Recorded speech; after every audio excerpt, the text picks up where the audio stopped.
Untamed is going to be untamed. It's going to be a little crazy. I want to talk to my people. I want to talk to my brothers and sisters. We can have grace and humility in how we interact with other people. Oh, hot dog, look at you. And nobody talked about what's really happening. And let's have conversations about what truth is.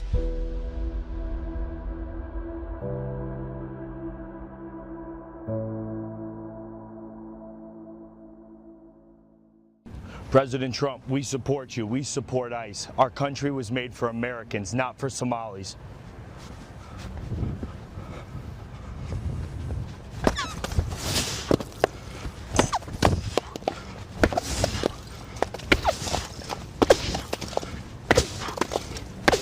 Pro-ICE, baby! America first, America only! We'll see you here, February 7th, Saturday, 12 noon, outside the Minnesota State Capitol.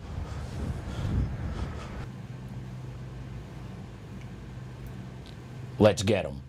Hi everyone, Patrick here. I know that's a surprise for you. Don't worry, Joe is inbound. He will be walking in studio shortly. He was doing Joe things, doing things behind the scenes, verifying certain things, right? We got big things we're gonna be unpacking here on Untamed over the next couple of days, next week or two.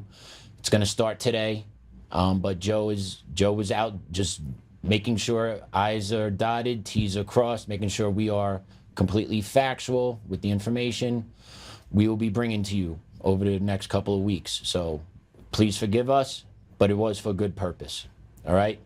And right there, that's Jake Lang, all right? Regardless of how you feel about what his role is, who he is, right? But I think he hit the nail on the head, just blasting that prosecute ICE sign right in front of the Minneapolis State House, because that's where we are. That's where we are in the world, right? We have a legitimate state government with an ICE block out front of it with it written out, prosecute ICE. We have come and fallen so far in the past 25 years. It is unbelievable that I am living through this and witnessing this. It is beyond frustrating watching what is happening in our streets, happening in our state houses, happening in our Congress. It's just frustrating as just a regular American watching all this happen all the time, all the way, and we're still here. And where has our life improved? Have groceries come down? Has housing prices come down? Has inflation cooled? And then we have state representatives, people within our own federal government, demanding that people that are enforcing immigration law get arrested and held accountable for enforcing that immigration law. Wanting people that are out there making our community safer, actually arrest them and throw them in jail. We live in bizarro worlds, okay? And if you don't understand that, check out old school Seinfeld, okay? I grew up on that show. It was way ahead of its time, but legitimately, you say hello to me and goodbye. Up is down, left is right, right is wrong. We live in it. In all this day of the technology, all this information available at our fingertips, we are dumber than we've ever been. More people are brainwashed more than they ever been. And we are just seeing the absolute fallout from it day in and day out.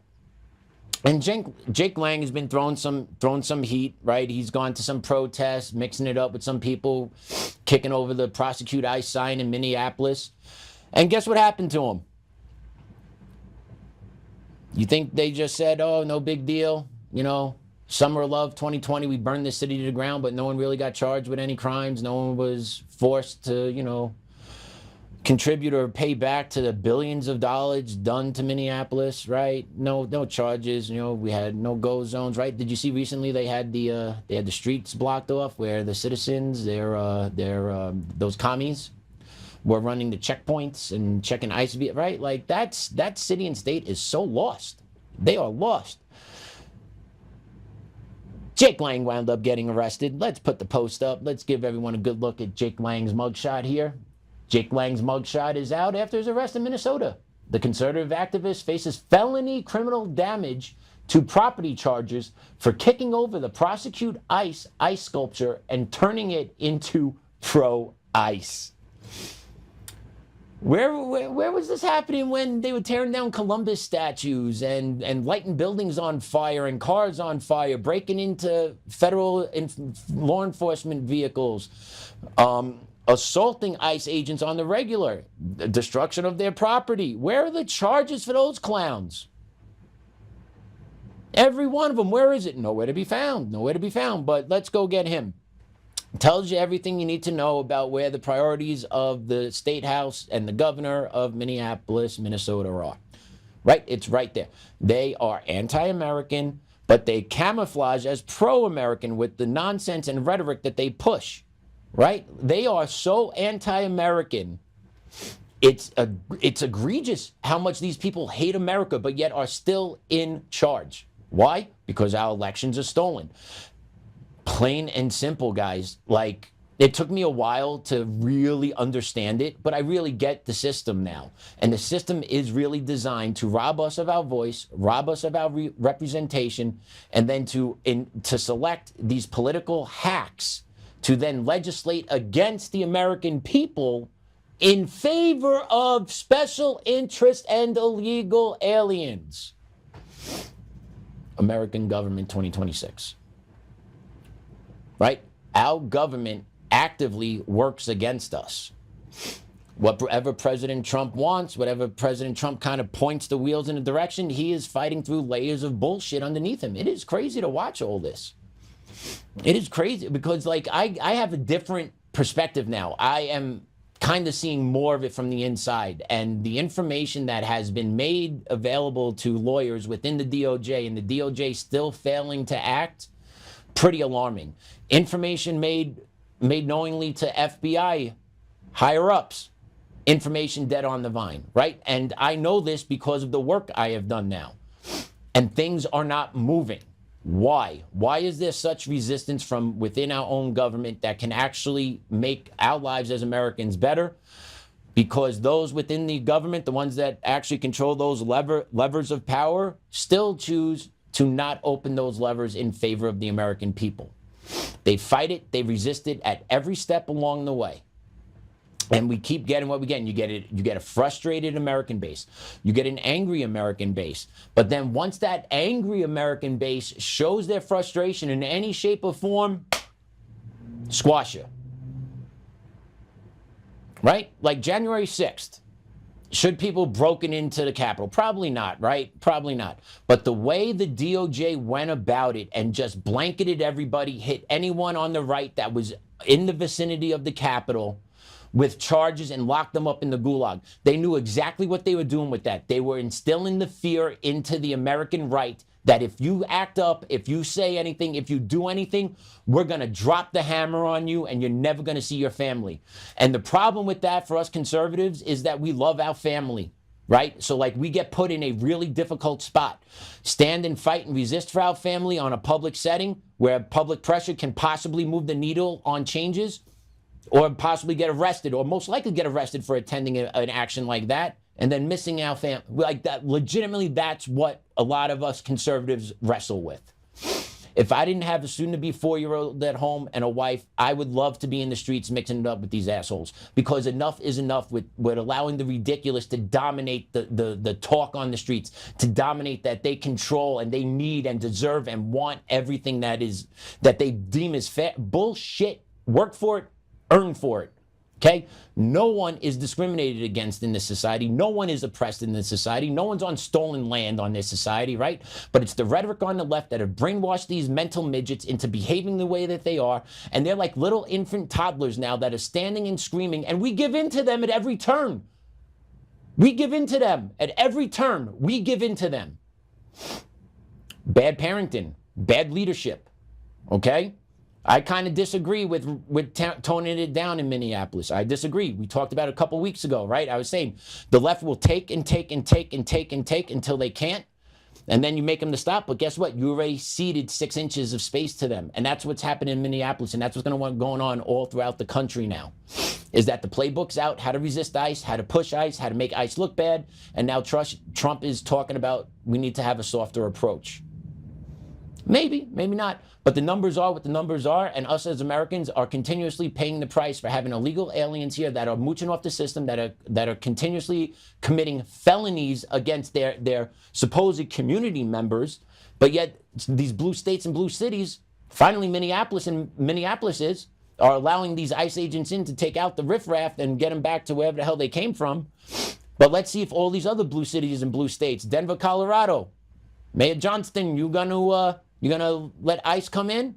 Probably not. You're a little bitch though, so you won't do anything. You'll cry, whine. You ain't gonna do shit, but except get the Nimrods down on the ground level, all fired up. Get the robots going to hit the streets to make sure that they impede any ICE investigators trying to remove sexual predators from the community that you are supposedly elected to protect. Can't make this stuff up. Cannot make this stuff up, right? But that's the nature of the beast. That is the nature of the beast we're at. We have a special guest, guys. Take a look who just came in. Joe is in the house. Told you guys he was coming. Stuff happens, but he was doing his due diligence to make sure everything that happens and we bring to you is on the up and up. Yeah, what a day, huh? It's not even over yet, man. It's only halfway for us. Well, for you anyway. I'm just following you tonight, but you got to be on the stage. Yeah, but how about everything we're learning? Insane. It's insane. How insane is it? The documents are absolutely incredible. The documentation of what we're going to uncover to you guys later in the show, you're not going to believe, because no one can get away with this shit. Like if any regular... But they can. They can, yes. I'm sorry. Any regular person like you, me, us here, we will never get away with this stuff. Like hitting cars and getting away with it, not getting charged.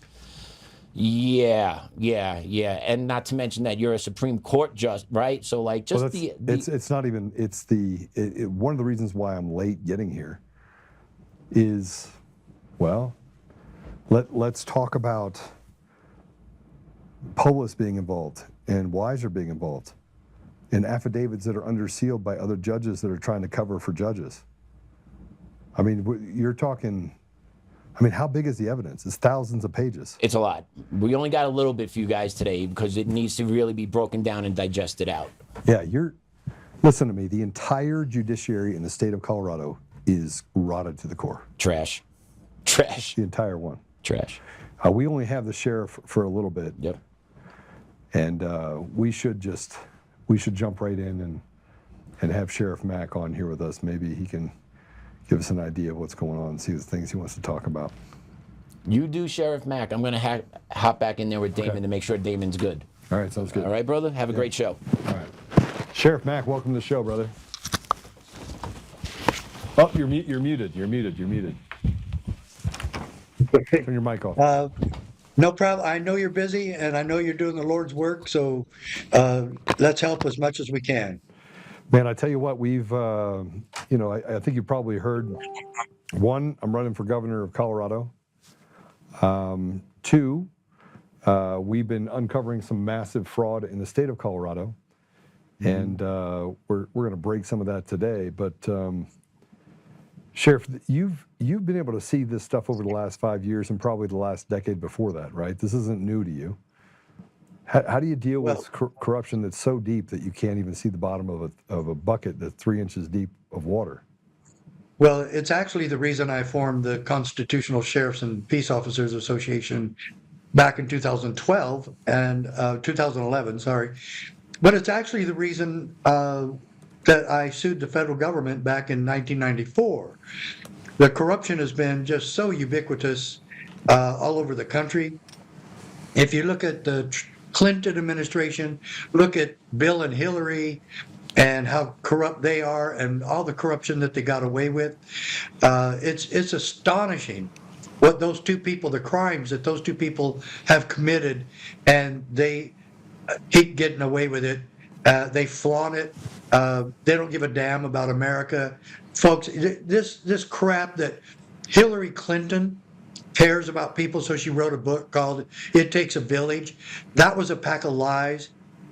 The likelihood that they've been involved in murder is extremely high. If you look at the statistics around their 116 people that just happened to die, Vince Foster, probably. You're in talking fact, about the Clintons, correct?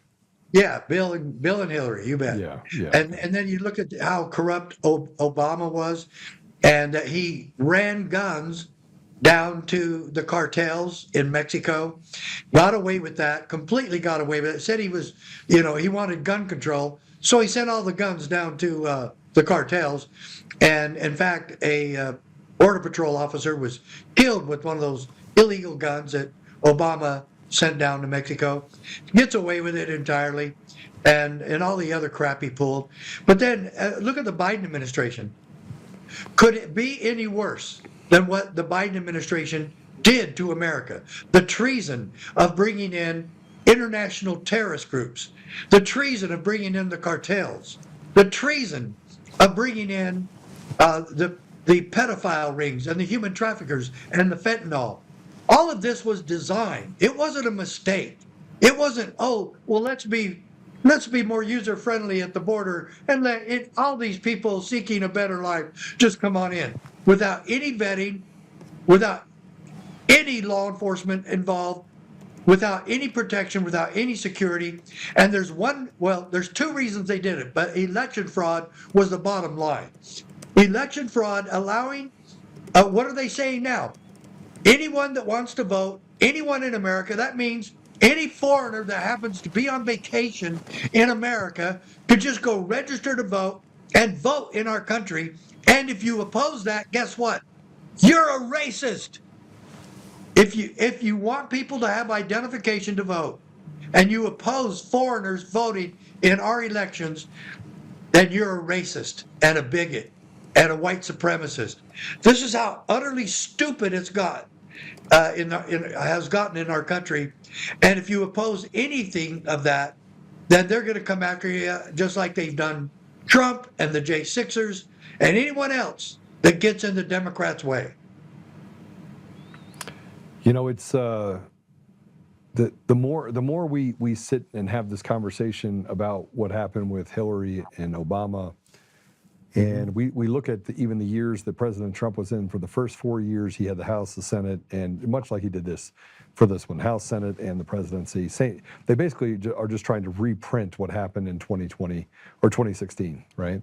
And that's why they take the midterms. They get some Republicans to defect. And then with that defection, you're able to impeach President Trump for the third time. And this is, I'm going to later on after, I know that you're on a time frame, so I want to make sure I respect your time fully. But we're going to be talking about today. We still have about a half an hour. Okay, perfect. When we talk about the corruption that happened at the highest level, and we look at this first part of the, related to, the first part of the election fraud that's happened over the last year, all the things that we've been able to uncover. Mm-hmm. You're talking about a crime family that would make the Gambinos and the Smaldones look like they were preschool teachers. Of course. No, absolutely true. And but let's be very clear. I don't know if I was clear enough on this point. The reason that they opened the borders was to make sure that 20 to 30 million people came into our country. So first, that they could get registered to vote, and they have. And there's sheriffs all over the country, including Colorado and Minnesota and other places, that have tried to make sure that these people all get driver's licenses so it's easier to register to vote. Where some states require them to have ID, they've got it. But they're trying to make it to where you don't have to have ID. That's what the Democrats want. Why? Because they want all the people they brought in to get registered to vote. That is election fraud and treason. Folks, treason is against the law in America. And that's another thing that the Democrats did.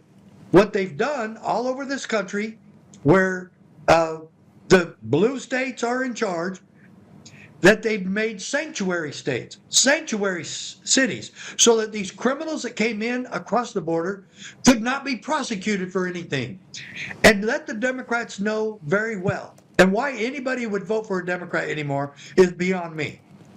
there's some good people in the Democrat Party, and they're still going along with these crimes. And they've got to wake up and smell the coffee here and realize that you can't pass a law nullifying other laws. And it is against the law to aid and abet anyone who commits a crime to come into our country. Whatever the crime is, you cannot create a sanctuary state or city and say, you get to come here and we get to protect you even though you broke the law. You can't make a law like that. That is absolutely so stupid and insane. And why are sheriffs allowing that to occur in their states and their jurisdictions? Sheriffs, wake up. It's time to enforce the law, and it's time to conduct investigations against all of these crooks that are politicians in your state, and including and especially the judges in Colorado who are so ubiquitously prevalent all across your state, especially the judge who was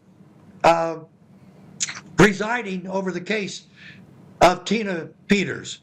That she's in prison right now is an absolute outrage.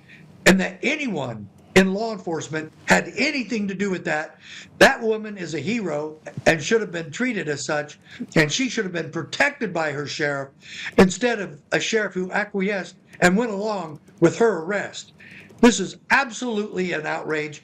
And then the other part of this equation for the utter corruption of election fraud is to make sure that all the illegal aliens are counted in the census. What does that do?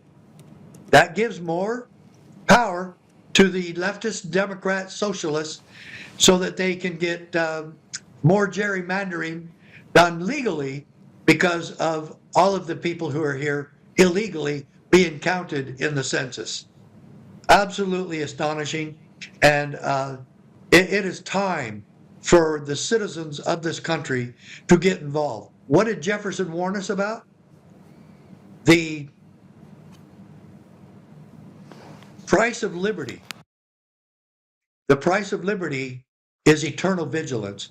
And he was talking to us. The first three words of our Constitution, we the people have got to be involved in the solution for America. And that's what we offer you at cspoa.org. We offer you a part. We offer you to hold the reins in getting us back to our Constitution and getting us back to the principles of liberty upon which our country was founded. That's where we've got to be now. Let's talk. You talked about sheriffs getting to the place where they start investigations. I'm a very tactical person, Sheriff Mack. I'm very tactical. I believe that it's one of the reasons why over the last 5 years I've finally been vindicated, is because I like to build on things and I talk about things, and I have a very, very focused mindset to make sure that everyone understands it. I don't care if you've heard it 50 times. I'm going to say it 51 times. Why? Because I want you to understand that this is the absolute foundation of why we do not have a sane society in the United States.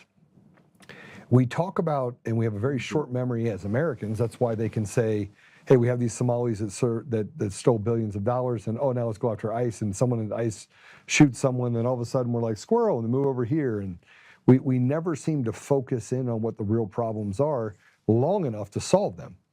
So let me just be Democrats are really good at distracting. That's why. So are Republicans. I mean, let's be honest. Too. Republicans are just as retarded because we don't select those leaders either. We have a GOP that literally handpicks their candidate to walk past because they want to make sure that they control who that candidate represents.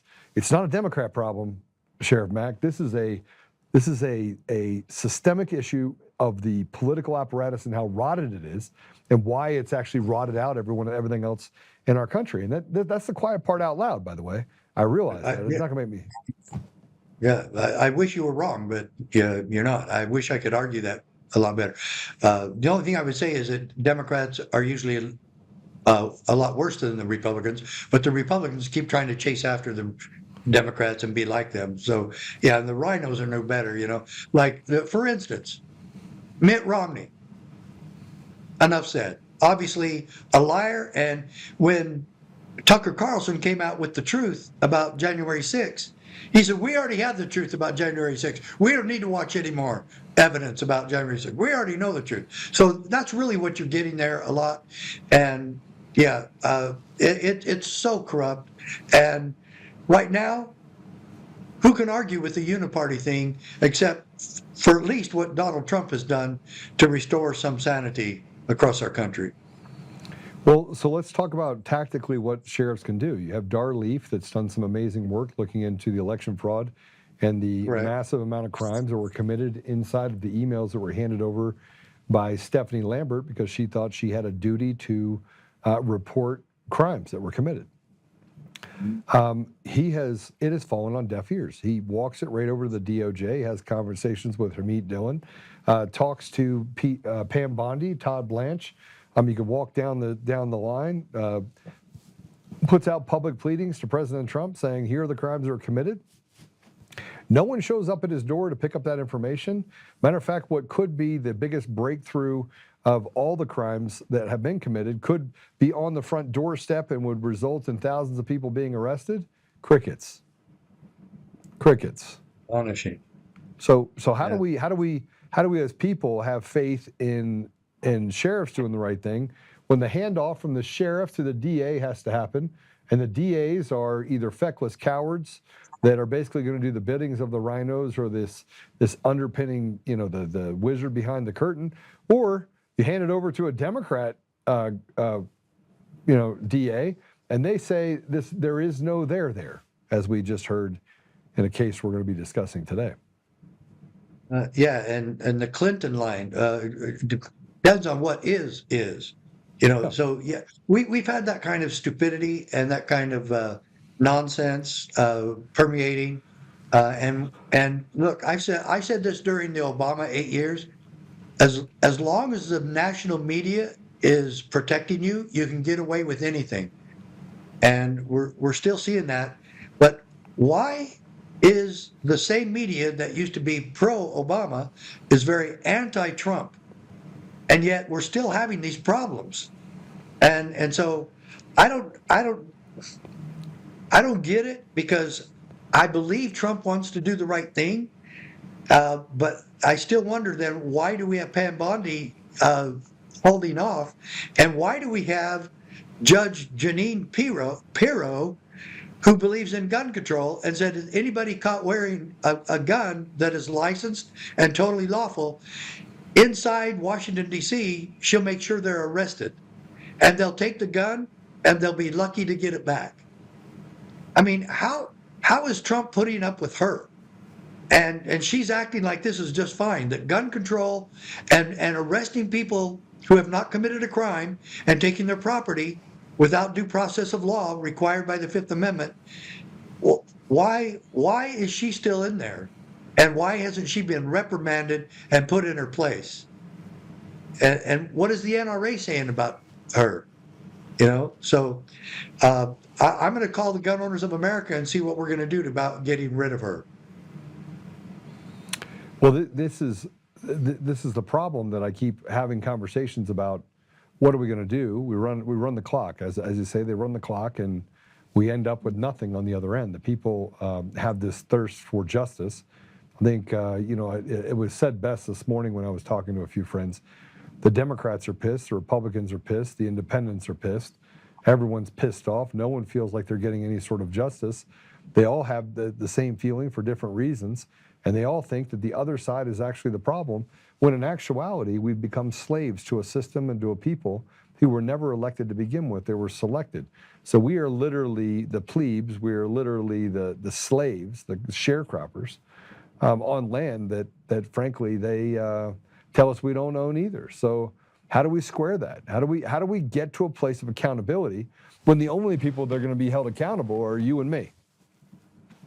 Yeah, that scares me, because when the Democrats take over again next year, or this coming year, it looks really bad for Trump again to be impeached. How did they impeach him the second time anyway? He wasn't even in office anymore. No, And they impeached impeached him and- anyway.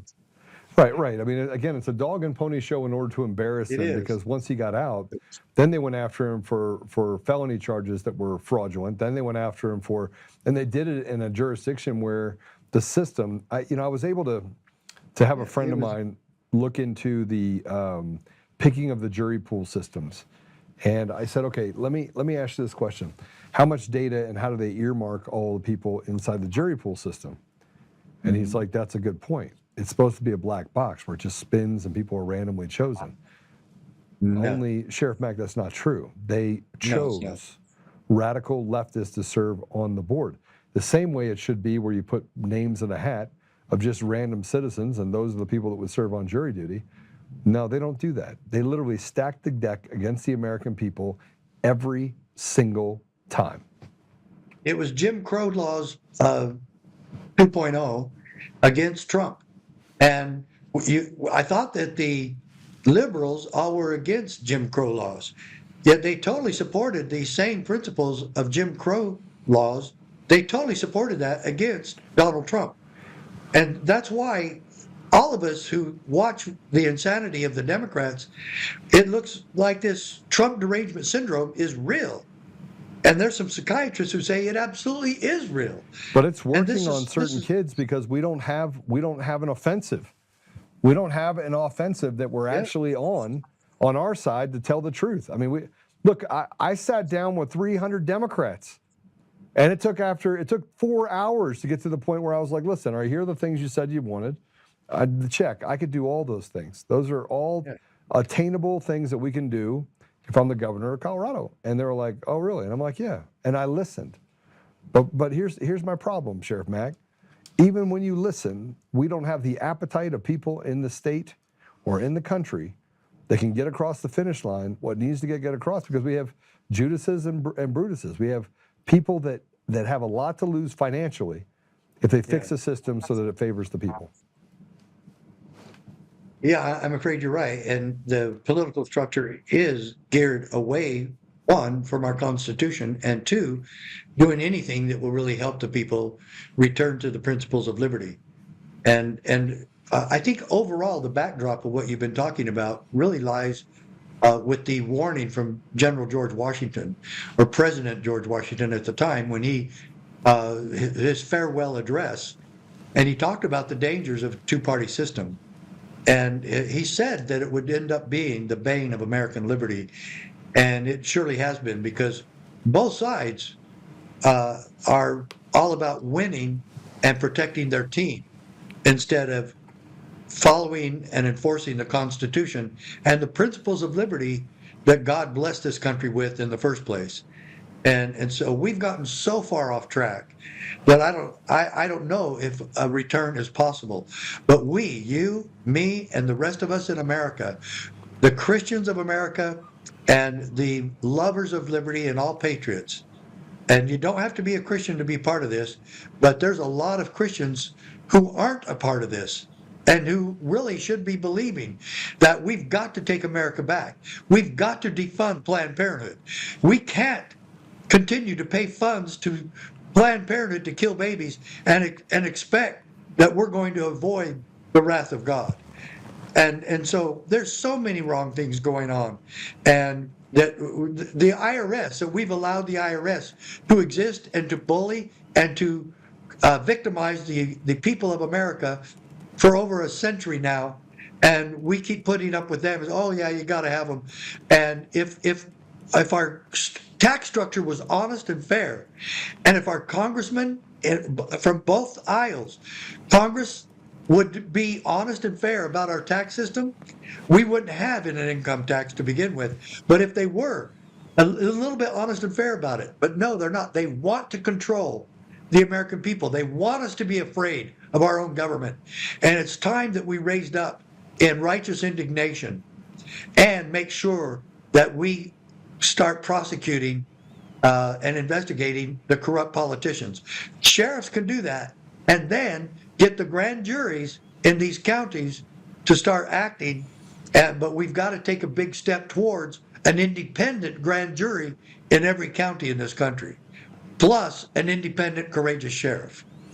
Well, I tell you what, Sheriff, that is what we need to do, and we need to make sure that they protect and actually serve their oath of office, and the fact that they are driven by and or mandated by the Constitution to be constitutional. So the oath is essential to all of this. You're absolutely correct. all right, how do people follow CS? What is wrong with me? CSPOA. CSPOA. How do Yeah, people follow it? CSPOA. How do they contribute? How do they become a part of your team? Okay, so first, folks, understand that the acronym CSPOA stands for Constitutional Sheriffs and Peace Officers Association. There it is. First, watch that video of me. It's only 90 seconds. It's very short, but everybody needs to see how powerful that video is. And then join our posse. We train you and work with you so that you will work with your sheriff so that we can create pockets of freedom all across this country. The sheriff only reports to you. You are his only boss. If he never hears from you, how is he going to know what you want him to do?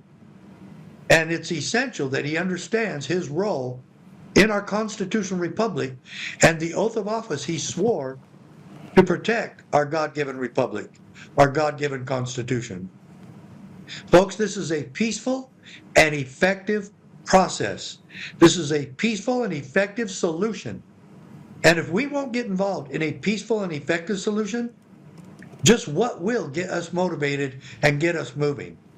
So go to cspoa.org, become a member of our posse. It's a whopping $11 a month. If you don't like what we're doing, don't help us be funded. If you want to just make a donation, there's a donation button right there on the front. We need your help. How do you know how dedicated people are to the cause of liberty? How much time and money they're willing to donate and make it a part of their lives. So folks, when I sued the federal government, I beat the Clintons at the U.S. Supreme Court. Did you know about that? They've hidden it from you because it's the most important decision in the history of our country. And here's a copy of the case. It's on my website. Get a hold of this and buy as many of these as you can. It's very inexpensive. It's real small, fits in your shirt pocket. And pass these out to local officials.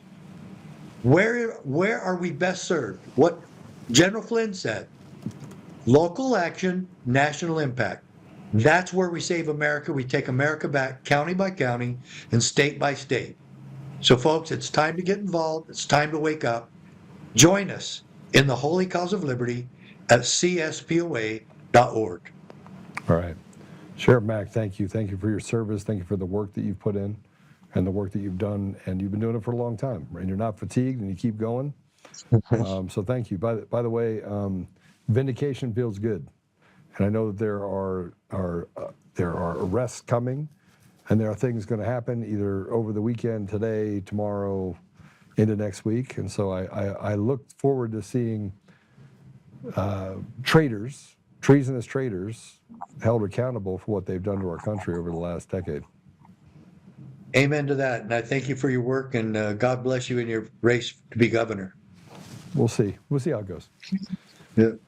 All right. Take care. God bless you. See you soon. Sheriff Mack's been fighting a long time.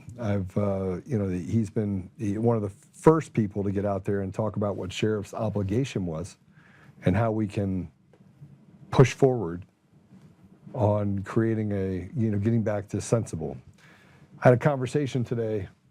I was talking to someone with a large organization, Catholic organization, and we were talking about the sensibilities to what we face and whether or not Democrats have an appetite for it any more than Republicans or independents. And I would say they don't.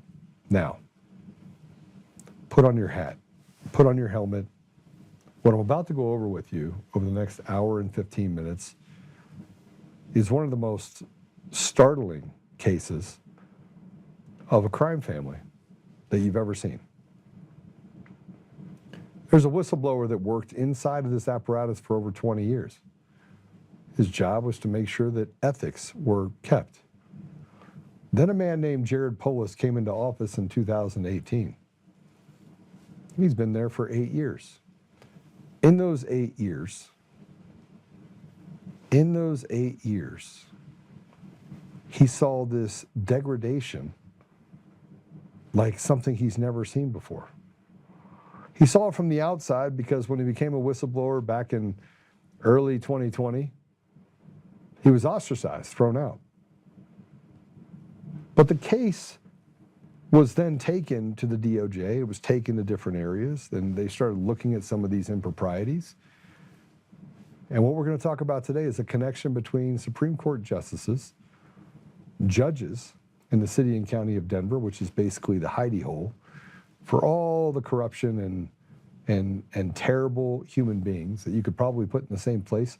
They all are represented in this judiciary in Colorado. They're the hired henchmen. They're the enforcers of really evil people like Phil Weiser, who's supposed to be the highest position for justice, for the, making sure that we have the application of laws. He's the Attorney General. He's supposed to be the one to make sure things are done righteously. Only he used it to his own gain. He took money, he took bribes, and Supreme Court justices committed crimes. And then the other judges, all of them, committed a crime because they knew what was happening, they knew what had happened, and they didn't report any of it. And what's worse about that is that this extended all the way down to the chief of police in Denver. It extended to the DA's office. It extended to people that are lawyers. They're supposed to be looking out for the better interest of people in Colorado. But instead, what it turned into is just a thing where they can rub each other's back and tell the police, you know who I am? Imagine if you could say, do you know who I am? Where the rules don't apply because you're a have, not a have-not. The stark reminder that this, what I'm about to talk to you about, is absolutely absurd. It shouldn't happen this way. But before we do that, I want to play this post from Free, and it was a part of the interview that I had with him just a few days ago. Great interview. If you haven't seen it, go check it out. But here's Free, and we were talking about the justice system. Let's play it. And this is something I didn't talk about before, but anybody that's on here that's had to deal with a judge, you're supposed to be innocent until proven guilty. Yeah. Is it? No. Okay. Been through it. We need a citizen group that has the ability to hold judges accountable. We need to remove this idea that they have prosecutorial immunity. We need to remove the ability for them not to have people sue them for wrongdoing. We need to make sure that if a judge is doing wrong things to people in the community, they don't continually get to do it until finally someone has enough money to fight against them. Yeah. They need to be removed immediately. So there has to be a mechanism by which people have a voice. And the only way you do that is, again, return it to a place where the ethos and the mission of that organization is to hold judges and hold DAs accountable. Hold judges and hold DAs accountable. All right, we're going to start at the top. I'm going to run through the Supreme Court judges that we have currently. Let's start there. Here's Maria Berkenkotter. Maria Berkenkotter was on the Supreme Court, has been since 2021. She was in the Colorado 20th Judiciary from 2006 to 2017. Then you have Brian Boatright. Brian Boatright, from 2011 till now, has been on the Colorado Supreme Court. He was in the Colorado 1st Judicial from 1999 to 2011. So it's just I get to judge other people, sit on this perch for over 25 years, 27 years to be exact. Here's Richard Gabriel. He's been on the Supreme Court since 2015 to the present, and he was on the Colorado Court of Appeals from 2008 to 2015. Here's Melissa Hart. Melissa resigned in January of 2026. She was on the Supreme Court from 2017 to 2026. Monica Márquez, Richard Gabriel, Melissa Hart, and William Hood, this person here. We'll talk about those others later. They were the ones that voted to take President Trump off the ballot. Now let's take a look at these other ones. This is William Hood. He's been at the Supreme Court since 2014. And here's Monica Márquez. From 2010 to present, was on the Colorado Supreme Court. Monica Márquez is one of those really, really radical leftists. It's funny that I say that about this radical leftist here, because this Monica Márquez is actually tied to the Eric Coomer case in a really, really strange way. She's friends with the special master that was assigned to my case for Eric Coomer, the one that has basically violated every law, been very unlawful, and that the judge in my case with Coomer passed over to the special master so that he didn't have to make any decisions that would be known to be unlawful. Instead of the judge doing his job, brings in a special master. And I'm actually not sure that special master even has a law license anymore, but is ruling in a case as if she is the judge. Here is Carlos Samour. He's Colorado Supreme Court. He's been there since 2018. Let's put him up. And he was at the 18th Judicial District prior to that. Now we're going to center around, let's put her back up, Melissa Hart. Melissa Hart resigned. She resigned as Supreme Court Justice, put her picture up. She resigned as Supreme Court Justice in January of 2005. Or excuse me, January 5th of 2026, excuse me. She was a Colorado Supreme Court Justice until, I'm sorry, she was a Supreme Court Justice, let me back up a little bit. She was a Supreme Court Justice until January of 2026. She resigned and she's served that appointment since 2015. Now, she gave a reason to us. Go ahead and put her up next to me so people can see me. She gave a reason in her public letter, which we're going to read, and court announcements was personal and family consideration, with Hart stating she wanted to spend more time with her family and pursue interest after nearly a decade on the bench. Now, let's go ahead and look at her letter, shall we? December 19, 2025, Dear Chief Justice Márquez. Now, by the way, I wanted to let you know that Monica Márquez is the chief judge. Good friends with the special master in my case. See, I've been digging. I'm writing today to let you know that I will be retiring from the Colorado Supreme Court effective January 5th, 2026. It's been a deep honor to serve the people of Colorado on this court and do so with such extraordinary colleagues over the past 8 years. As you know, I've been on personal leave since October 28th, 2025. And I'll continue to on leave until my retirement. I have needed this time to address continuing health concerns arising from 2 concussions I suffered in the spring of 2025, and to help with family as someone has faced other health challenges. I'm also grateful to the branch for giving me the necessary space to address these matters. The time has allowed me to reflect on my future. I remain deeply committed to the work that is central to Colorado's judicial branch, preserving the rule of law and serving the public. There's a reason why I'm reading this, by the way. As you know, I'm especially concerned about access to civil justice for low and middle income Coloradans and making the family law system work for unprecedented litigants. Colorado, like every other state in this country, is struggling to serve the public in these areas. I joined the bench because I felt I could address these issues, and I plan to continue the work after retirement. I won't be a stranger. Instead, I hope to be a change maker and a partner with the judicial branch. Well, isn't that going to be nice?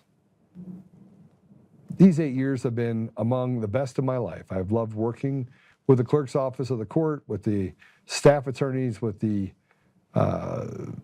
term clerks who work in each chamber with the Supreme Court library staff, with the extraordinary team at the State Court Administrator's Office, and with the Judicial branch community all over Colorado. I've learned so much from each talented person I have had the privilege to work with. I'm excited for the person who will replace me as a justice on the court. They will take on a truly wonderful job with exceptional colleagues serving a great community. I wish you and every member of the court the very best. Warmest, Justice Melissa Hart. All right. So I'm trying to slow this down for you because I think it's really important. She's on leave for what she said is a concussion. She fell and hurt her face from a dog biting accident in April of 2025. We'll go back to this story later of how that happened. Let me show you something really quick. This is a document of Hampton versus Hart. This is a district court civil complaint for a pleading on counterclaim, cross-claim of third-party complaint. Now I want to take you to paragraph 8 really quick. This is because of an accident that happened in 2017. In 2017, Melissa Hart was on the bench. Melissa Hart was a Supreme Court justice. Melissa Hart, it says the defendant Melissa Hart negligence included, was not limited to, careless driving, traveling too fast for the circumstances, then and there existing, distracted driving, and failing to maintain a proper lookout. Here's the problem. Are you ready? She was never cited for this accident. How is that possible?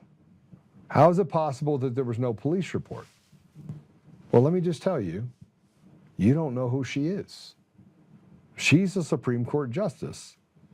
Now, her husband, something you should know too, his name is Kevin Traskos. We're going to get to him in a minute, but I just want you to know who he is. Kevin Traskos. Kevin Traskos is an attorney as well. And man, I got to tell you, you're going to want to hear about this. This is a pretty deep deal. Like what I'm getting into right now, I've looked through some of the most sinister things that could happen.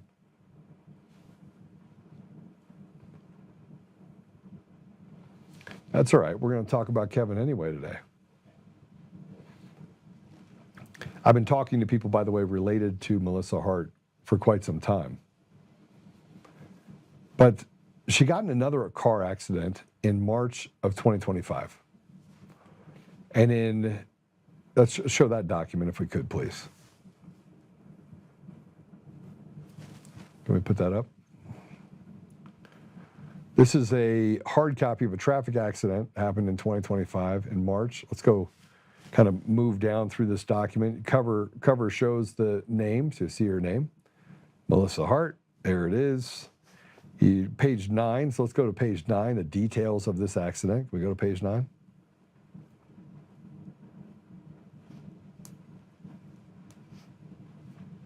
Can we go to page 9?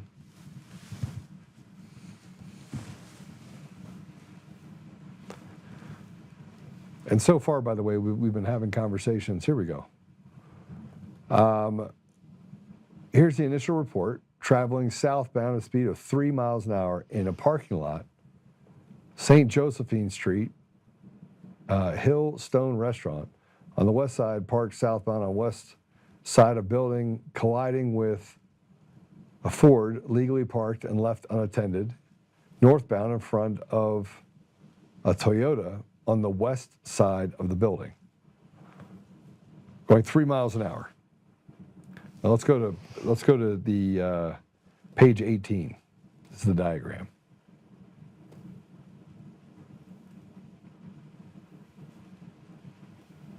Can we see the diagram? So here you have the diagram. This is the diagram of the accident. Do you notice anything? Do you notice the direction by which the car, can you make that bigger by chance? Can we go? Yeah, go up.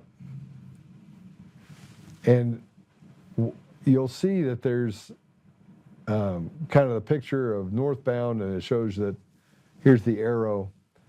Now, tell me what you see and what you don't see. Tell me if you were doing a write-up, if this would be a proper write-up for this. So you're going 3 miles an hour and you crash right into the car in front of you. You believe that? And so then we have to go to a dog bite. Now, I need to back up a little bit, because in the middle of all of this, there was, she loved to get involved with law enforcement. And unfortunately, as we start talking to people involved in this, Melissa Hart liked to tell people that who she was. Like, I'm a Supreme Court justice, you know who I am. And everybody covered for her. So here's a document that happened in April of 2025. Now, we actually don't know how many other incidences Melissa Hart had as a Supreme Court justice or a part of this crime family, because we're going to get into that too. There's a dog bite incident in April of 2005. Put that document up, please. Can we make that bigger?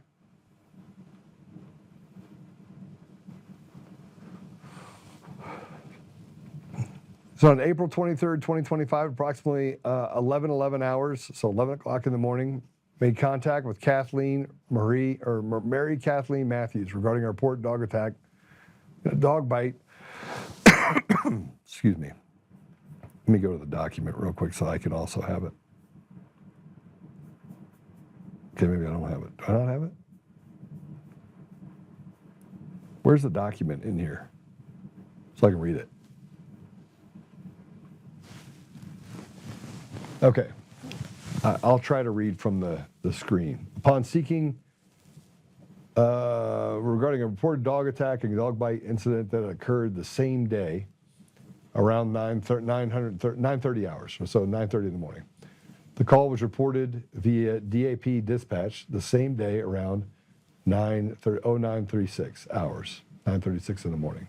Upon speaking to Miss Matthews, she confirmed that her dog, Chance, an approximately 8-year-old neutered male tricolor collie type dog, were walking with Larry Bailey around the 2200 block of North Claremont Street when a black,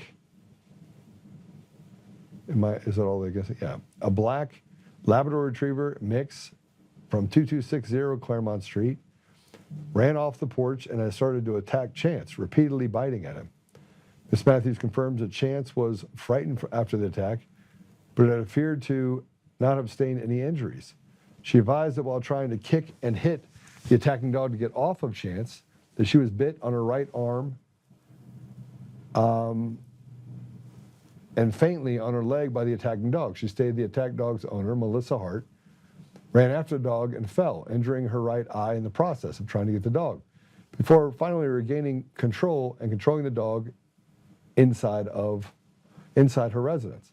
Ms. Matthews advised that they would leave town the same day and agreed to email a detailed statement and picture of the bite wounds, which she later did, showing a tooth scrape on her left forearm wrist, small nick or possible puncture on her right elbow, and minor bruising from a tooth scrape on one of her legs. Ms. Matthews expressed concern surrounding the dog's rabies vaccination status. There was no prior history in Chameleon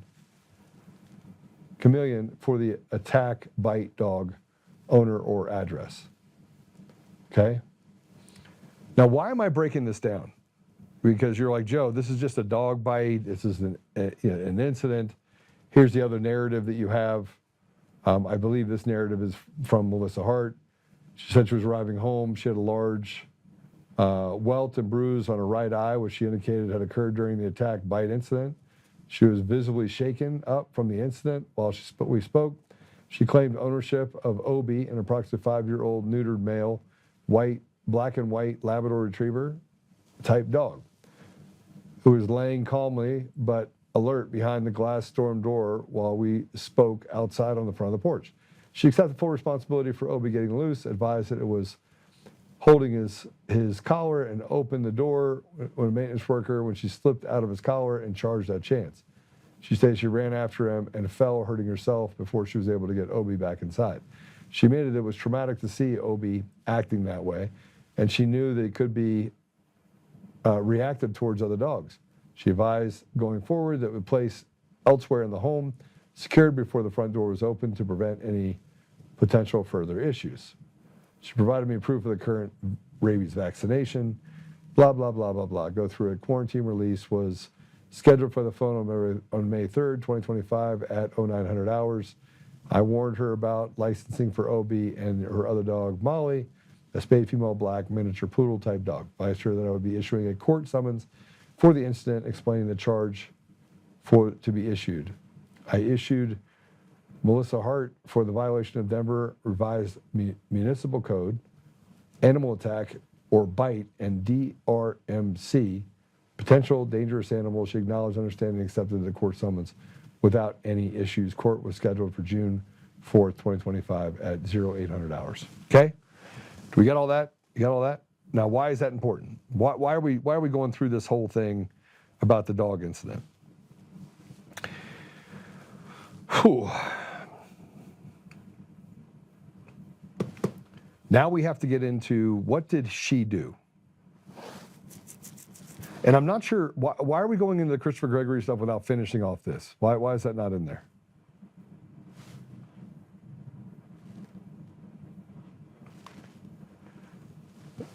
All right, so time meaning, I mean, there's certain elements that I think you just follow through and then we could just repeat it on Monday. But she failed to appear in court, correct? Okay.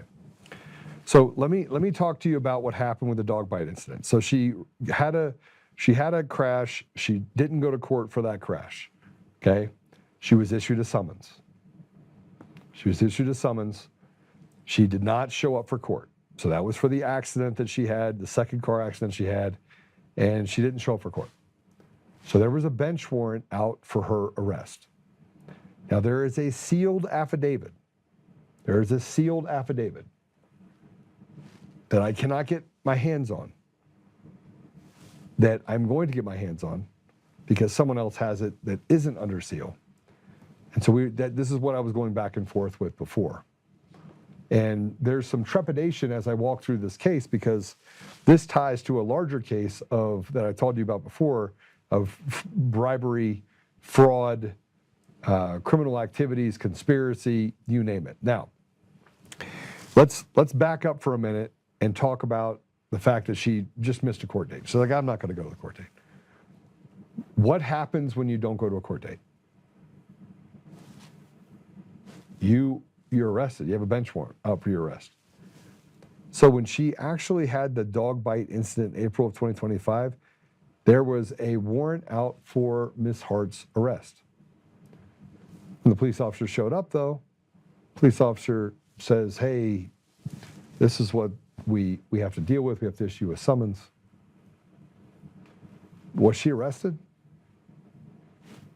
Was she arrested? Would you have been arrested? Now, the $100,000 or so in damage, the first crash that she had from 2017, what was said to me very clearly is that she was drunker than a hootie owl.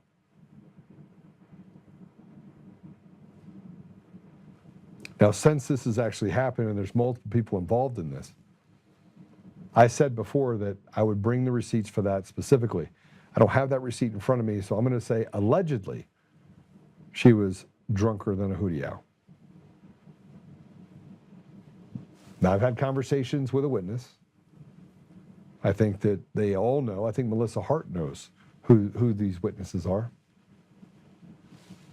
But I will say that the allegation was made very clear that she was drunk. There's also people inside of the judicial branch who would attest to the fact that that was not an abnormal event for Ms. Hart. There are no rules for judges, they say. No rules. The accident 8 years ago, she plowed into another car from behind. She was on the bench. Do you want to know what's in the police report? Nothing. There's no victim statements. There's no documents attached to it. There's absolutely nothing in the file that would point to or be collectively point to what Melissa Hart did. They purposely got rid of information because that's what you do for the crime family. Now we're all on the same team. Now that case has been adjudicated. They tried really hard to get it to go away. Now I know more about the attorney in that case than I care to know about, who was, she was first represented, the victim was represented by the Ramos law firm in 2019, right before the statute of limitations would have run out on that case. After what I was told was trying to reach a settlement. So we have a shady case where they basically let a Supreme Court justice get away with whatever, a couple years in, run and plow into the back of a car, do some shady write-up, don't charge her with a crime. They didn't charge her with a crime. Tell me when you plow into someone from behind whether or not you would be charged with a crime.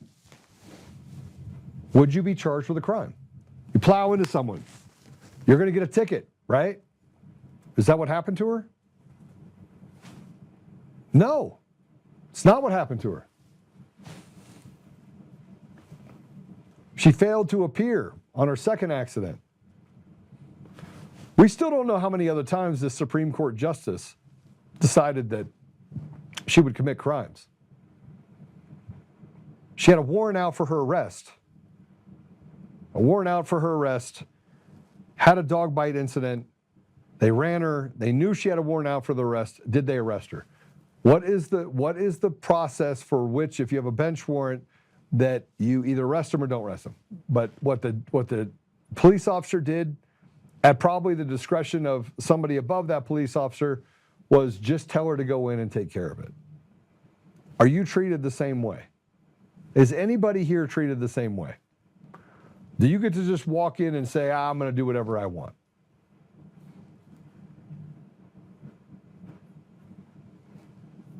But there's more. Here's a document, and this is the part of the Christopher Gregory deal. And look, there are thousands of pages to go through. Put up this document. Put up the judicial letter to the Denver County Court. So here's a letter on January 28, 2026, a judicial discipline complaint, request to revoke deferred judgment, and request for law enforcement referral with appointment of a special prosecutor. And this is a letter from Christopher Gregory to the Judicial Discipline Commission. Now he goes through the fact that he was a member, vice chair, and executive director of the Colorado Commission on Judicial Discipline.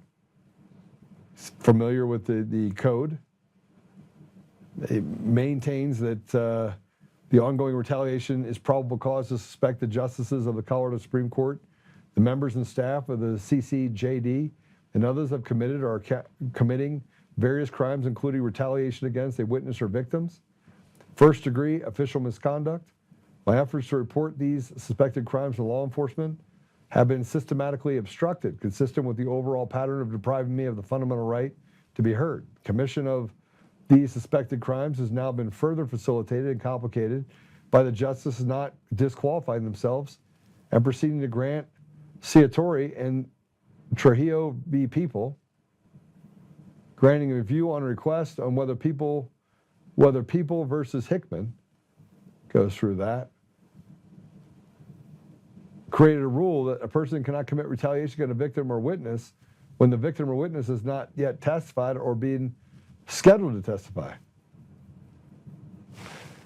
So this letter, by the way, goes into what was done, this official misconduct. Now again, you could sit here and tell me that it's not a big deal that she got away with a DUI. I mean, Eric Coomer got away with a DUI. Not one, not two. He got away with 3 or 4. the haves and the have-nots.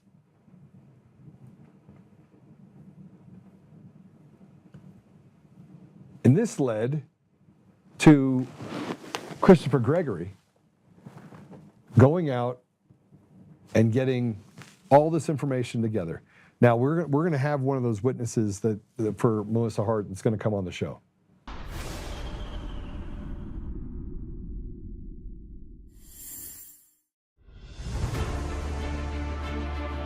In every thread, in every stitch, Honor-Bound USA weaves the fabric of the American spirit. It's not just apparel, it's a testament to God, family, and country. At Honor-Bound USA, we're a family of patriots who put our faith, family, and America first. When you visit our website, you'll find a line of products that embody our commitment to pray, stand, speak, and act.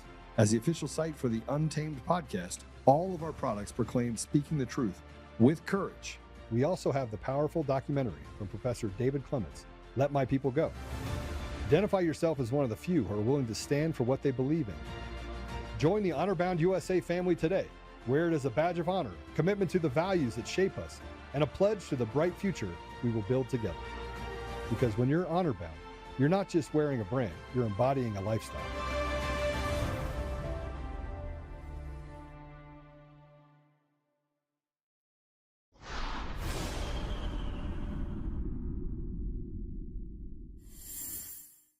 Listen,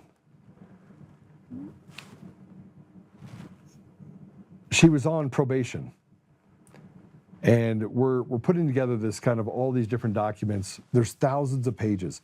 I'm going to put the entire thing out there for you to be able to go through it and to go through the entire case. But the reason why I'm focusing in on Melissa Hart is married to Kevin Trascos, different last names. And he is the AUSA in the state of Colorado. He is the assistant U.S. attorney in the state of Colorado. Now, it took years in this case. Not one Kyle Clark, not 7 News, no one picked up this case. No one picked up the case. No one would talk about Melissa Hart. But Melissa Hart was on probation. And she had 1 year probation. She was given 1 year probation, supervised probation. Now, here's what you need to know about judges. When you are put on probation and you are a judge and another judge finds out about it, you're obligated to report that to the Colorado Supreme Court. You're required to report that to the chief judge. But nobody reported to the chief judge. You find no record of it. And actually, what's worse is that if it was reported to the chief judge, why it wasn't, that would even be worse. Because it would just, again, prove the fact that they literally hid the fact that she was put on probation. She wasn't arrested when she decided, I just flippantly don't have to go to court. So rules are for thee, not for me. You guys are plebes, you guys are slaves. I get to rule over you, do whatever I want. Again, I just want you to know that there's near bulletproof prosecutorial immunity for judges. You can't civilly sue them at all. They could ruin your life, take everything from you. I know, because they've tried. These people have lied, created these things called probable falsities, and have 15-minute discussions and say, no, Joe's wrong, we're going to take everything from him. Sanction me, take money from me. But this one's different. This is a Supreme Court justice. So let's walk through really quick, if we can, the summary of the filings that happened for Christopher Gregory versus the Colorado Judicial Discipline Rulemaking Committee et al., U.S. District Court for the District of Colorado, and it goes through a verified complaint and jury demand with exhibits 1 through 3. So let me run through, if I can, the key allegations in this case.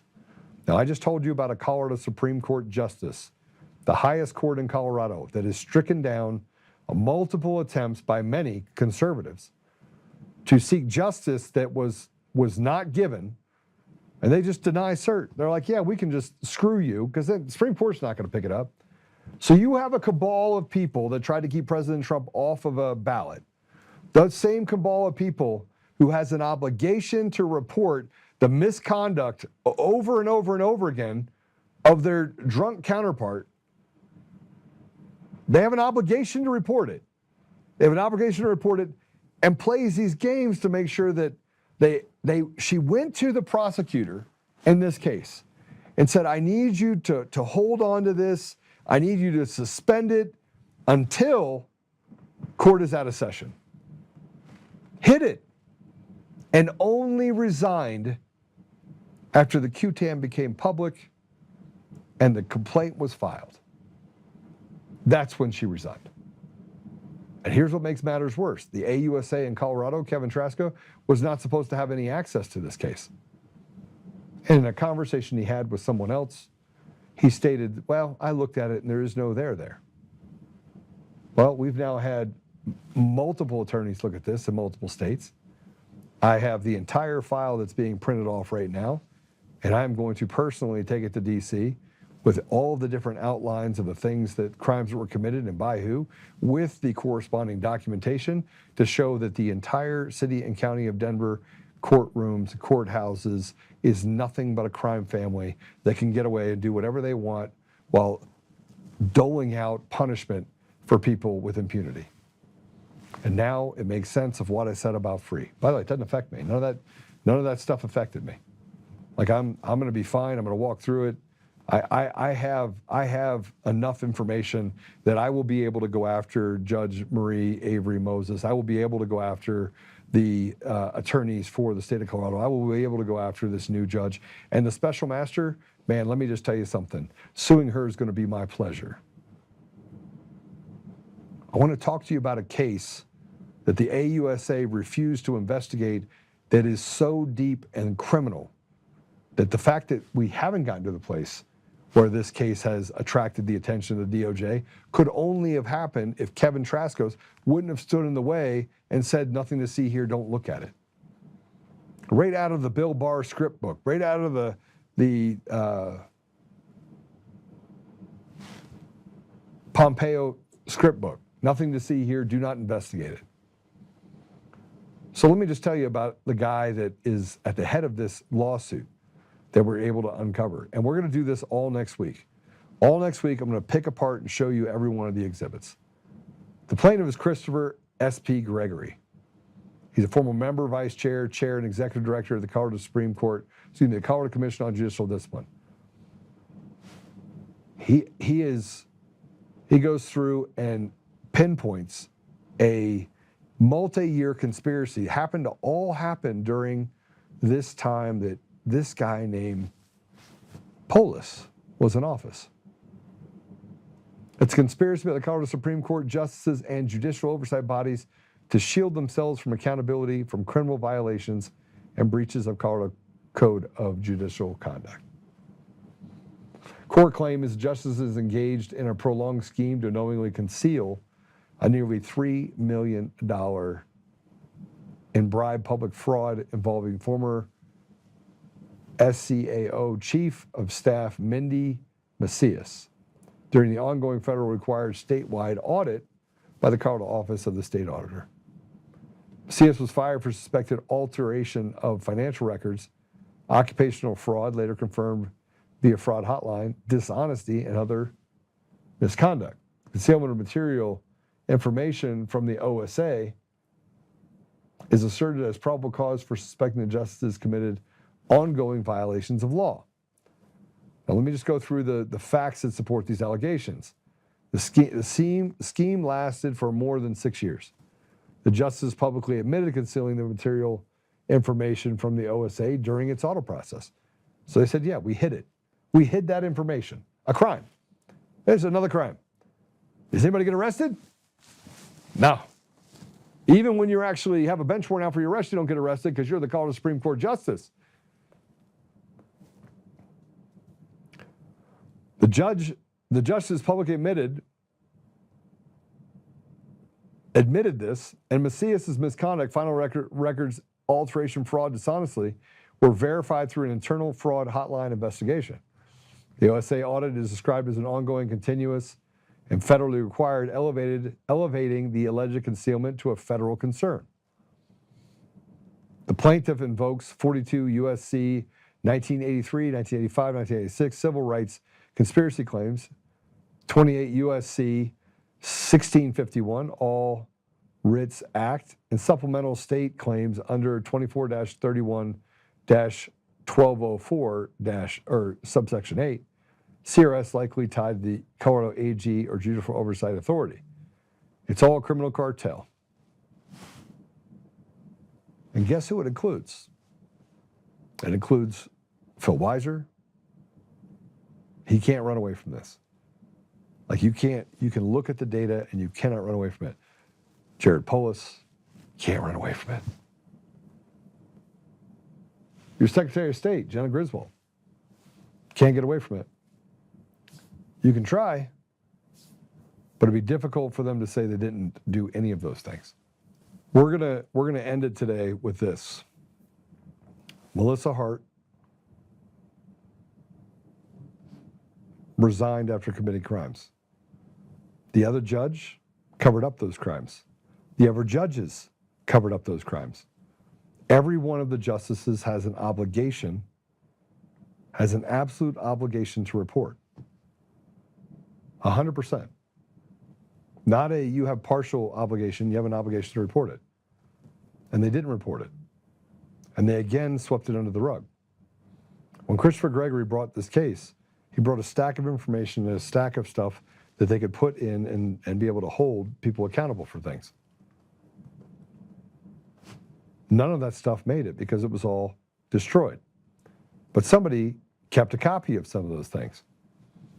And you have recordings and you have other things that are coming to light that point to that this is the way they do business inside of the Colorado judiciary. Now, we've all seen it. We've all seen the judiciary, what it's done.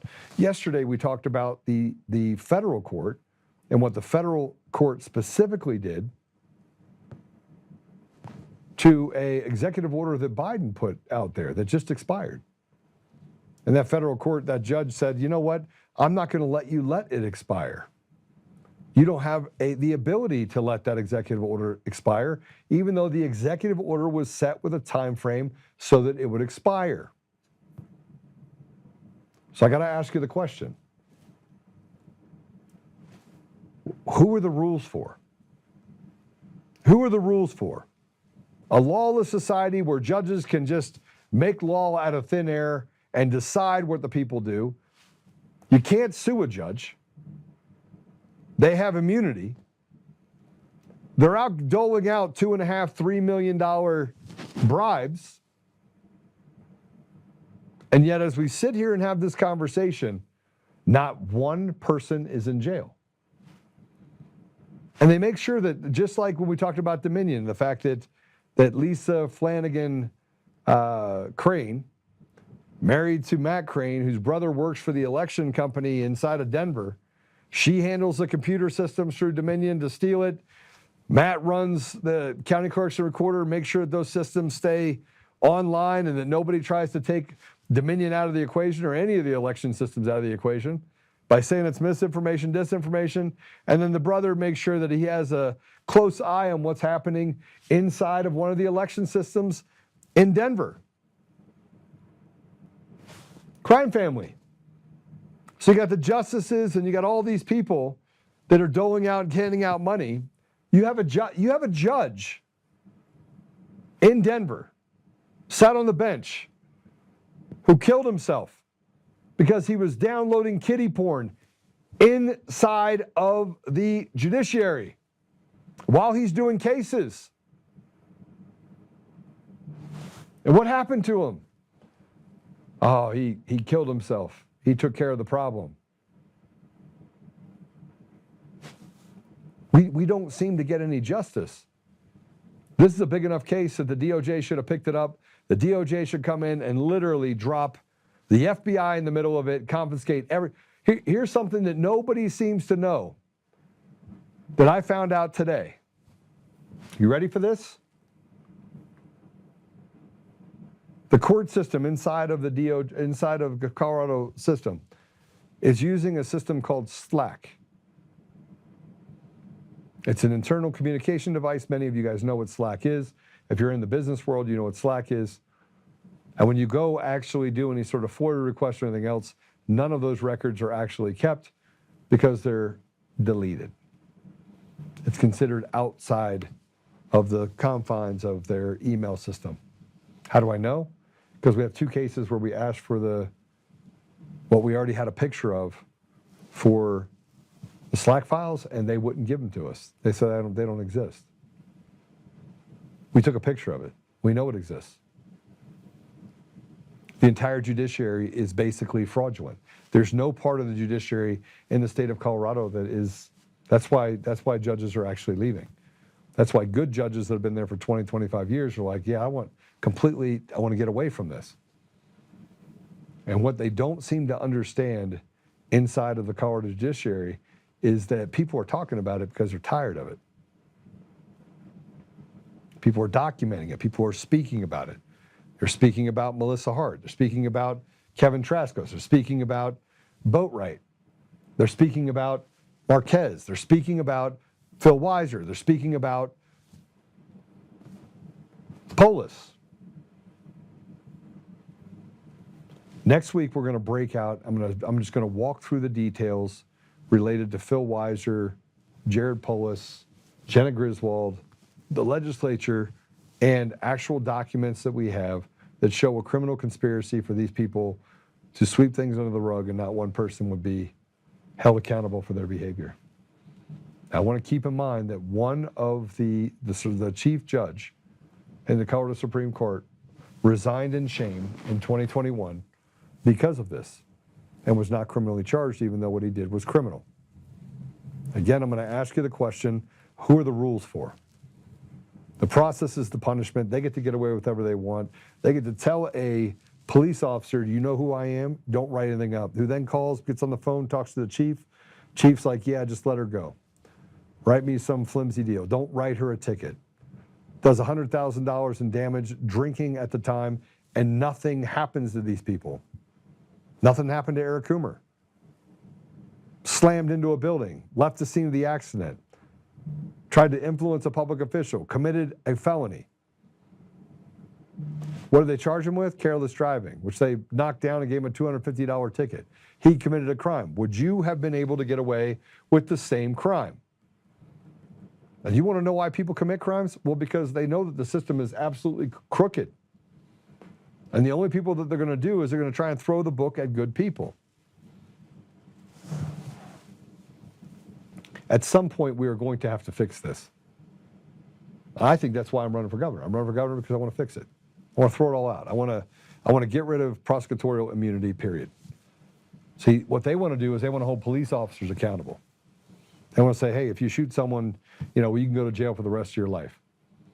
But when a judge throws someone in jail for 20 years or steals their life savings or takes away the rights of a father to take care of his children or stands on the scales of justice because they're just doing their buddy a solid or a favor, which happens every day. It happens every single day. Someone calls someone else, knocks on their back a little bit, gives them a little back rub, throws a couple $100 here or there. And you'd say, Joe, they don't do a couple $100. No, it's probably more than that. But we know it's happening. People don't give free entitlements. They want to make sure there's something on the back end for themselves. That's why you got a $2.5 to $3 million bribe that was paid. And that's one of a larger $15 to $20 million bribe scheme that we were able to uncover. We're going to tell the entire story. You're going to hear the entire story. And then we got to figure out what we're going to do with it. Well, the first thing we got to do is get rid of the machines and mail-in ballots in Colorado. We got to get to a place where people at every level are elected, not selected. And then we got to break down the political apparatus in the Democrat, Republican, and independent parties, if you call it independent parties. And we got to come up with a way that we actually don't think that the most important thing that we're actually out there talking about is cutting off kids' penises or girls going in boys' locker room. That's shunning. We want to shun the ridiculous and get back to the basics of how do we take care of our community and our country. So that's all. That's all we have today. It's Friday. I get to go. Let's put it up. I get to go to a debate tonight. I'll be at the Colorado Fairground.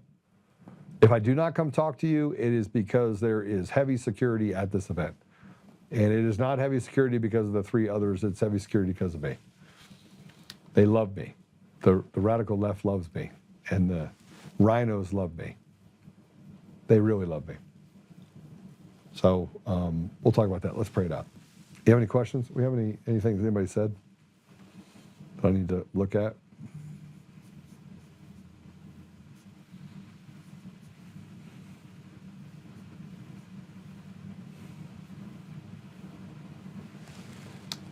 What do we got? The judge is coming. The judge is coming. Isn't it public record? Why would someone need to report it?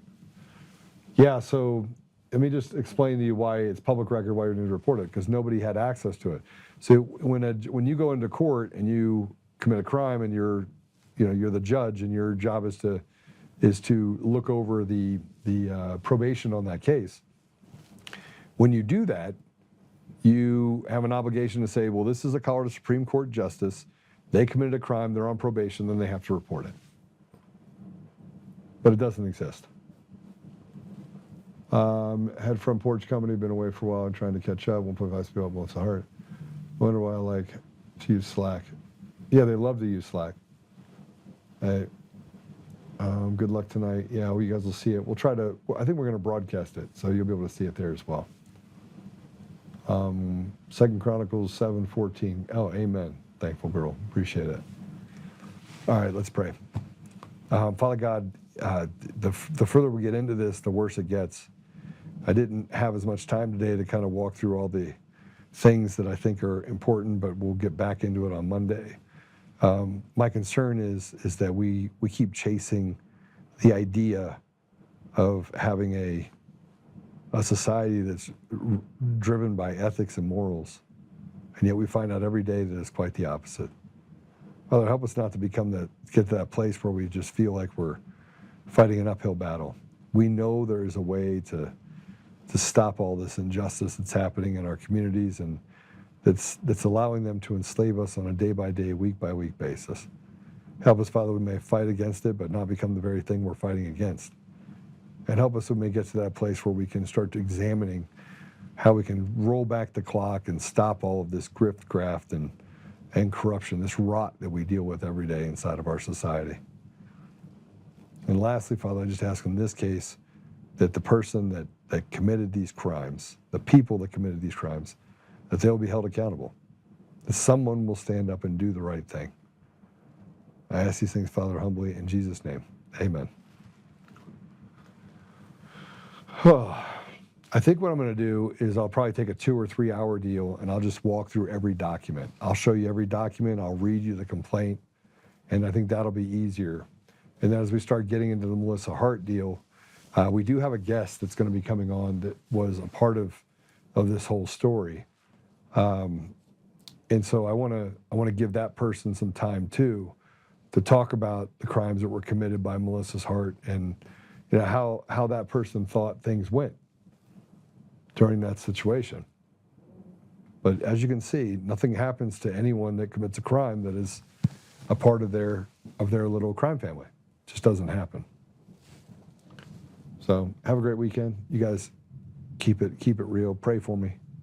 And we'll see you on the other side on Monday. Whoa, whoa. Oh, shit.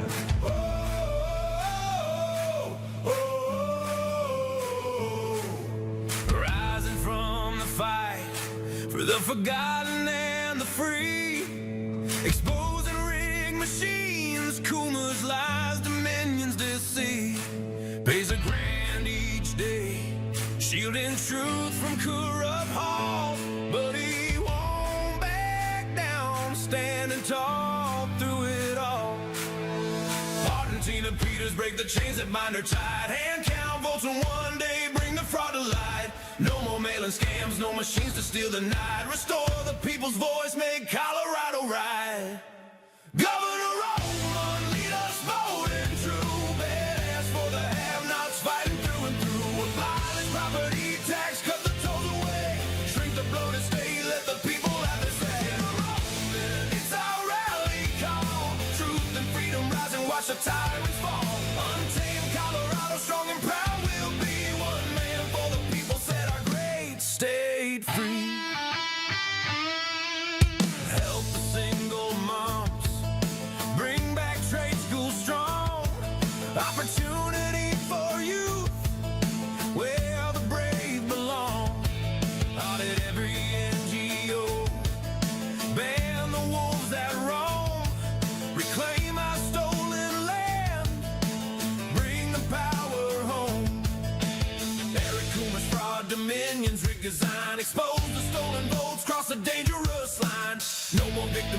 no chains on you and me. He's running for governor for real liberty. Smash the fraud machine, pardon heroes jailed for the have-nots. Rising truth will never fail. One warrior defies the corrupt elite. Colorado reborn, strong on our feet. Governor Oltmann, lead us bold and true. Badass for the have-nots, fighting through and through. Abolish property tax, cut the tolls away.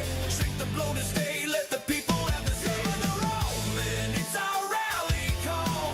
Truth and freedom rising, watch the tyrants fall. Untamed Colorado, strong and proud, we'll be one man for the people, set our great state free. Whoa, whoa, whoa, whoa. Governor Oltmann, lead us bold and true. Governor Oltmann, freedom forever, Colorado rise.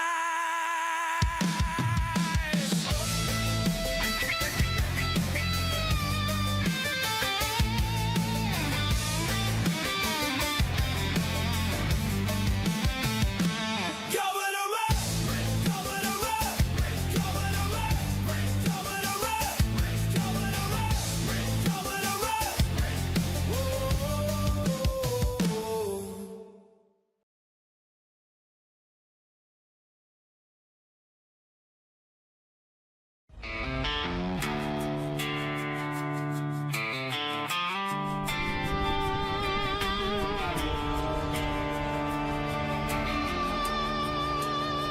Rise up untamed. In the heart of the fight where the wild ones roam, Joe Oltmann's calling, bringing truth back home. From conservative daily to this untamed fire, we shatter the silence, lifting spirits higher. No chains can hold us, no lies can prevail. Authentic and fearless on this rugged trail. Patriots gather under stars and stripes. Untamed nation, igniting the night. Untamed nation, let the truth roll out in this land of the free. Standing proud from sea to shining sea, we won't back down. Catch the fire, wear the crown. Untamed nation, it's our battle song, motivating hearts where the brave belong. Yeah, untamed and wild, forever strong. Play it again all night long.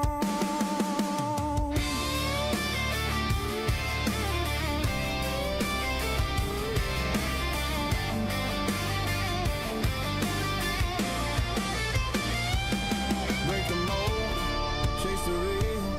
No more games, time to heal. Joe's voice leads the untamed crew.